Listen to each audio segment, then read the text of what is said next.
One decision will bring you knowledge, growth, and excellence. We focus on quality education, highly qualified professors, and world-class infrastructure. Joy University.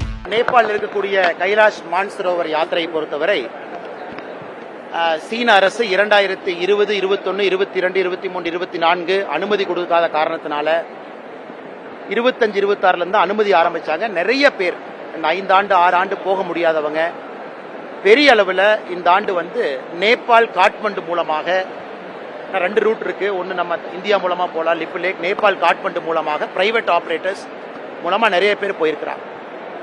நேற்று அங்கே நடந்திருக்கக்கூடிய சம்பவம் என்பது மிக மிக துரதிருஷ்டவசமானது. ஒரு border immigration point Nepal Tibet பார்டரில் அவ்வளவு பேர் அடிச்சுட்டு போயிருக்கிறாங்க. ஈரோட்டிலிருந்து, கரூரிலிருந்து, ராமநாதபுரத்திலிருந்து, சென்னையிலிருந்து நிறைய டூர் ஆப்ரேட்டர்ஸ் கூட்டிகிட்டு போயிருக்கிறாங்க. ஈஷா அமைப்பு கோயம்புத்தூர்லேருந்து அவங்க அதிகாரப்பூர்வமாக 73 பேர் மிஸ்ஸிங் அப்படிங்கிற அறிவிப்பு கொடுத்துருக்குறாங்க. நேபாள் அரசு கூட நிறைய பேர் இந்த பக்கம் மிஸ் ஆயிருக்கிறாங்க. சைனா அரசு டிபெட் பகுதியில் அவங்க அதிகாரப்பூர்வமாக நிறைய பேர் இறந்திருப்பதாக சொல்லியிருக்கிறாங்க. இது உடனடியாக தமிழக அரசு இதில் தலையிட்டு இங்கிருந்து ஒரு மீட்பு குழு அனுப்பி வைக்கணும். காரணம், இது 2 நாடுகளுக்கு இடையில் இருக்கக்கூடிய ஒரு பகுதி. நேபாள் ஒரு பக்கம், டிபெட் ஒரு பக்கம். துரிதமாக, ஏன்னா ஏற்கனவே இந்த யாத்திரைக்கு 2018 நான் போயிருக்கிறேன். நிறைய காம்ப்ளிகேஷன் இருக்கு சைனா சைடில். அவ்வளவு ஈஸியா இறந்து போனவருடைய உடலை கூட கொண்டு வருவது ரொம்ப கஷ்டம். அதனால் என்னுடைய வேண்டுதல் எல்லாம் தமிழகத்தினுடைய அரசு வேகமாக ஒரு மீட்பு குழுவை அனுப்பணும். அவங்க அங்க இருக்கக்கூடிய இந்திய அரசினுடைய எம்பசியோட தொடர்பில் இருக்கணும். உறுதியான தகவலை வேகமாக மக்களுக்கு கொடுக்கணும். யாராவது கஷ்டத்தில் இருக்கிறாங்க, காப்பாற்ற முடியும், இன்ஜுரி ஆயிருக்குன்னா அவர்களுக்கான முயற்சி எடுக்கணும். இறந்து போனவங்களுடைய சடலங்களை திரும்ப கொண்டு வரணும். இதையெல்லாம் கூட தமிழக அரசு செய்யணும். ரொம்ப ரொம்ப துரதிருஷ்டவசமானது. ஒரு கிளேசியல் லேக் உடைந்து அங்கிருந்து அந்த மிகப்பெரிய ஒரு வேகத்தோடு தண்ணீர் நிறைய ஊரை காலி பண்ணியிருக்கு, பிரிட்ஜை உடைச்சிருக்கு, இமிகிரேஷன் சென்டரை மொத்தமாக கொலாப்ஸ் பண்ணியிருக்கு. இதை நினைத்து கூட பார்க்க முடியாத ஒரு சம்பவம். ஏன்னா இதற்கு முன்பு கூட சில ஆண்டுகளுக்கு முன்பு இதே மாதிரி நடந்த பொழுது ரூட்டை மாற்றினாங்க. இது மாற்றப்பட்ட 2வது ரூட். இந்த ரூட்டிலும் கூட இது நடந்திருப்பது ரொம்ப துரதிருஷ்டவசமான விஷயம். அதனால் இறந்து போன எல்லா பெரியோர்களுக்கு, ஏன்னா கைலா யாத்திரை போன எல்லா பெரியோர்களுக்கும் கூட இந்த நேரத்தில் என் சார்பாக, எல்லோர் சார்பாக கூட அஞ்சலியை தெரிவித்துக் கொள்கின்றோம். அந்த குடும்பங்கள் இன்னும் ஸ்ட்ராங்கா இருக்கணும் அப்படின்னு அந்த நேரத்தில் வேண்டுகிறோம். ஆனா இன்னைக்கு மாணவர்களை நீங்க கல்லூரியில அரசியல் செய்ய விரும்பல, கல்லூரியில மாணவ செல்வங்களுக்கு அந்த ஸ்டூடெண்ட் பாடியை நீங்க ஊக்குவிக்கல அப்படின்னா அவங்க நிறைய பேர்த்துட்டு எப்படி பேசுறதுன்னு கூட தெரியாது. ஒரு அத்தாரிட்டி எப்படி பேசுறது, கல்லூரியில் எப்படி பேசுறது, அரசாங்க அதிகாரிட்ட எப்படி பேசுறது, மக்கள்கிட்ட எப்படி பேசுறது. இந்த சிஜேபி போன்ற ஆர்ப்பாட்டங்கள்லாம் நீங்க வெளியே பாக்குறீங்க. அதெல்லாம் ஒரு பக்கம் இந்த பென்டப் இஷ்யூஸ்னுடைய ஆர்ப்பாட்டமாக இருந்தாலும் கூட இன்னொரு பக்கம் கல்லூரி அரசியல் சரியாக இருந்தால் பல பிரச்சனைக்கு அதே தீர்வாக இருக்கும். உச்சநீதிமன்றத்தினுடைய JM லிங்டோ கமிட்டி அதை உச்சநீதிமன்றம் போட்டிருந்தும் கூட இன்னும் தமிழகத்தில், இந்தியாவில், குறிப்பாக தமிழகத்தில் கல்லூரி அரசியல் என்பது மிக மிக மோசமாக இருக்கு. அதனால் அரசியல் கட்சிகளுக்கு வரக்கூடிய இளம் தலைவர்களும் நமக்கு கிடைப்பதில்லை, கல்லூரியிலிருந்து நமக்கு இல்லை. அதே போல கல்லூரியிலிருந்து அரசியல் கற்றுக்கொண்டு வேறு துறையில் நிபுணர்களாக செல்வதற்கான வாய்ப்பு மறுக்கப்படுகிறது. அதனால தான் இந்த கல்லூரியில் நான் பேசும் பொழுது இது முறைப்படி எலெக்ஷன்ஸ் நடத்தி அதிலிருந்து மாணவ செல்வங்களை தேர்ந்தெடுத்திருக்கிறாங்க. அது உள்ளபடியே ஒரு நல்ல ஒரு மகிழ்ச்சியான விஷயம் என்பதை இங்கே குறிப்பிட்டேன். மாணவர்களை சந்தித்து 40 நிமிடம் பேசிட்டு குறிப்பா எல்லா பக்கமும் சந்தித்து பேசும்போது அதுக்கு களத்தில் இயற்கை சுத்தம் செய்வது, போதை தடுப்பு, இந்த மாதிரி பேசிட்டு இருக்கும்போது டாக்ஸிக் மாதிரி திரைப்படங்கள் ஒரு மாணவ சமுதாயத்தை ஒரு தவறான. நான் சில விஷயத்துல ரொம்ப ஓப்பனா இருக்குங்கண்ணா. சென்சார் போர்டு இன்னும் கடுமையா இருக்கணுங்கண்ணா. இந்தியாவை பொறுத்தவரை இப்ப அமெரிக்கா எல்லாம் போறோம் அப்படின்னா யூரோப் நாடுகள்ல எவ்வளவு கடுமையா சென்சார் போர்டு இருக்காங்க. இங்க நிறைய சீன்ஸ் நம்ம பார்க்கறதெல்லாம் ஏற்றுக்கொள்ள முடியாத சீன், ஏஜ் குரூப் சம்பந்தமே இல்லாத ஒரு சீன், 16, 18, 14 எல்லாமே. அதனால சில திரைப்படங்கள் முழுமையாக சென்சார் செய்யப்பட வேண்டும். திரைப்படத்தை தடை செய்ய வேண்டும் எப்போ நான் சொல்லல, முறையாக சென்சார் செய்யப்படணும். அப்ப யாரு போலாம், யாரு போகக்கூடாது அப்படிங்கிறது தியேட்டர்ல ஸ்ட்ரிக்டா என்ஃபோர்ஸ் பண்ணணும். எத்தனையோ படங்கள் சென்சார் கொடுத்தும் கூட தியேட்டர்ல அதை என்ஃபோர்ஸ் பண்றது இல்லை, எல்லாத்தையும் உள்ள விடுறாங்க. மால்ல மட்டும்தான் பயப்படுறாங்க, மால்ல இருக்கக்கூடிய சினிமா தியேட்டர்ல தான் அதை பயப்படுறாங்க. அதனால் தியேட்டர் உரிமையாளர்களுக்கு என்னை அன்பான வேண்டுகோள், சில திரைப்படங்களை நீங்க மாணவ சமுதாயத்தை சீரழிக்க ஆரம்பித்திருக்கிறது. நீங்க சரியான இடத்துல சென்சார் குறியீடுகளை நீங்க பின்பற்றணும். அதே போல சென்சார் இன்னைக்கு பெரிய ஸ்டார் நடித்திருந்தாலும் கூட எந்த காட்சிகளை அனுமதிக்கணும், எந்த காட்சிகளை அனுமதிக்க கூடாது அப்படிங்கிறதையும் சென்சார் முடிவெடுக்கணும். ஆனா சமீபத்தில் வரக்கூடிய சில திரைப்படங்கள் நிச்சயமாக நமக்கு ஒரு மகிழ்ச்சி அளிக்கக்கூடிய திரைப்படங்களா இல்ல. ஏன்னா ஒரு பக்கம் woman empowerment, rape against woman, atrocity against woman ஒரு பக்கம் தொண்டை தண்ணிக்கிலேயே கத்துறோம். இன்னொரு பக்கம் ஒரு சினிமா ஒரு உமனை வல்கராக, ஒரு உமனை செக்ஸ் டிராஃபியாக, ஒரு பெண்ணை நான் மனைவி வச்சுக்கலாம், அதன் பிறகு துணைவி வச்சுக்கலாம். ஏன்னா சமீபத்தில் இந்த 2-3 நாட்களாக வந்திருக்கக்கூடிய படம் எல்லாம் பாத்தீங்கன்னா அதை காட்சிப்படுத்துறாங்க. அதெல்லாம் எவ்வளவுதான் நம்ம பேசினாலும் கூட ஒரு சினிமா என்பது வெரி பவர்ஃபுல் மீடியம். அது தவறான பல சித்தரிப்புக்கு அதை செய்ய ஆரம்பித்திருக்கிறது. அதான் ஒரு வேண்டுகோளாக வச்சேன். ஆனா கல்லூரிகள் இருக்கிறோம், அதாவது சொல்லி வேற மாதிரி சாயல் போறோம்.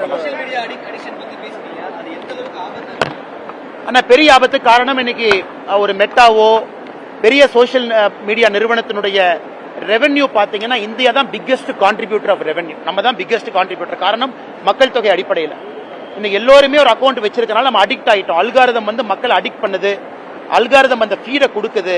ஸோ டோபமைன் அடிக்ஷன்ல பாதி பேர் ஹோட்டலுக்கு போங்க, பஸ்ஸுக்கு போங்க, ஃபிளைட்டுக்கு போங்க, நடந்து போங்க, சோசியல் மீடியால மட்டும்தான் இருக்கிறாங்க. அதனால ஒரு தலைமுறை ஜோம்பிக்களை உருவாக்கிட்டு இருக்கிறோம், ஒரு தலைமுறை ஜோம்பியை உருவாக்குறோம். இந்த மாணவ செல்வங்களுக்கு சோசியல் மீடியாவும் கண்ட்ரோல்டு என்விரான்மெண்ட்ல கிடைக்கணும். அதுவும் கூட முக்கியம். ஒரு அமெரிக்கா நிறுவனம் வாழவோ, ஒரு யூரோப்பிய நிறுவனம் வாழவோ, இந்தியாவில் இருக்கக்கூடிய நம்முடைய கஸ்டமர்ஸ் அண்ட் கன்சியூமர்ஸ் ஒரு கினியா பிக்கை போன்று இருக்கக்கூடாது என்கின்ற கருத்தை இங்க நான் வச்சேங்கண்ணா. ஏன்னா ஆஸ்திரேலியா அண்டர் 16 கீழே தடை பண்ணிருக்காங்க, ஆஸ்திரேலியா தடை பண்ணிருக்காங்க, இங்கிலாந்து தடை பண்ண ஆரம்பிச்சிட்டாங்க. உலகத்தில் இருக்கக்கூடிய நாடுகள் எல்லாம் அண்டர் 16 கீழே 16 வயசுக்கு கீழே இருக்கக்கூடிய மாணவ செல்வங்களுக்கு சமூக வலைதளம் என்பது முற்றிலுமாக தடை. அவங்க எல்லாம் முன்னேறிய நாடுகள்.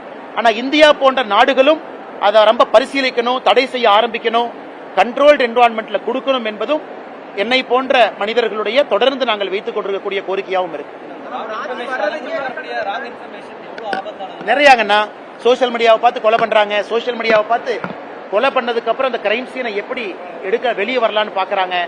அதுல நல்லதும் நடக்குது இல்லைன்னு நான் சொல்லிங்கன்னா, ஆனா நிறைய கெட்டது நடக்குது. பால்ய பருவம், வயது குறைவான ஒரு பருவம், 14, 15, 16 இம்பர்சனபிள் மைண்ட், எதை பார்த்தாலும் நம்பக்கூடிய ஒரு வயசு. இன்னைக்கு இந்தியாவுடைய சமூக வலைதளத்தினுடைய தாக்கம் அதிகமா இருக்கு.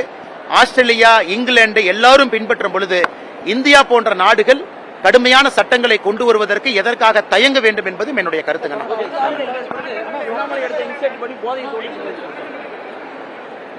அண்ணா 8 லட்சத்தை நோக்கி வந்திருக்கோங்கண்ணா. நேற்று ஒரு ஸ்கூல்ல 1008 நாங்க நட்டோம். 8 லட்சமும் டாக்குமெண்ட் பண்ணி நட்டிருக்கோம். அதே ஒரு பெரிய நம்பர் தான்.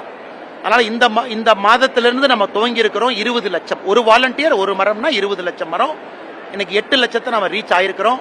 அந்த சின்ன சின்ன லாஜிஸ்டிக்ஸ் இஷ்யூ நம்ம சரி பண்ணிக்கிட்டே இருக்கிறோம். மரம் கிடைக்கல, அதற்கான விஷயத்தை சரி பண்றோம்.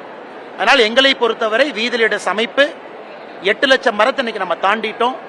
20 லட்சம் மரம் என்பது நம்முடைய இலக்கு. அந்த இலக்கையும் தாண்டி நாம போயிருவோம். இந்த மாதத்துல ஆரம்பித்திருக்கின்றோம், அதை இன்னும் தொடர்ந்து செஞ்சுக்கிட்டே இருக்கோம். அதனால நாங்க மத்தவ மாதிரி நான் கொடுக்கிற டேட்டா எல்லாமே ஆத்தென்டிக் டேட்டா மட்டும்தாங்க நான் சொல்லுவேன். ஏன்னா அக்கௌண்டபிலிட்டி எங்களுடைய அக்கௌண்டபிலிட்டி. அதனால் நிச்சயமாக மரமாக இருக்கட்டும், நம்ம செய்யக்கூடிய நிகழ்வுகளாக இருக்கட்டும். இன்னைக்கு நம்ம பேசிக்கிட்டு இருக்கும் பொழுது பழனியில சண்முக நதியினுடைய சுத்தத்தை ஆரம்பிச்சிருக்கிறாங்க. அதே போல காவேரி தாய் சுத்தம் செய்யறாங்க, வைகையில பண்றாங்க, பீச் கிளீனிங் நடந்துகிட்டு இருக்கு. அதனால இதெல்லாம் ரொம்ப ஆரோக்கியமாகத்தான் நான் பாக்குறேங்கன்னா, எங்களால் முடிந்த அளவுக்கு நல்ல சமுதாயத்தை உருவாக்குவதற்கு நாங்கள் பாடுபடுகின்றோம். போதை ஒழிப்புக்கு என்ன மாற்றங்கள் வந்திருக்கு சார்? நீங்க போதைக்காக ஒரு எடுப்பீங்க, ஆனா கடந்த 5 ஆண்டுகளை விட இப்ப காவல்துறை நிறைய பக்கம் போய் வெயிட் பண்ணி ஸ்டூடெண்ட்ஸோட அண்ணா பிடிக்கணுங்கண்ணா. அது காவல்துறை செய்வது சப்ளைங்கண்ணா. நீங்க டிமாண்டை கண்ட்ரோல் படுத்த முடியாம போதைப் பொருள் நம்ம கட்டுப்படுத்த முடியாதுங்கண்ணா. கல்லூரி ஒரு கல்லூரியிலையும் ட்ரக் அம்பாசிடர் இருக்கணும். பத்திரிகை நண்பர்கள் நீங்க தான் ரொம்ப முக்கியம். நீங்க அதை பத்தி பேசணும், எழுதணும். அரசை இன்னும் நீங்க போர்ஸ் பண்ணணும். அதனால அரசு செய்வது சப்ளை கண்ட்ரோல். ஆனா நீங்க டிமாண்டை என்னை கண்ட்ரோல் பண்ண ஆரம்பிக்கிறீங்களோ அதற்கு இது போன்ற விழிப்புணர்வு நிகழ்வுகள் நிறைய நடக்கணும்.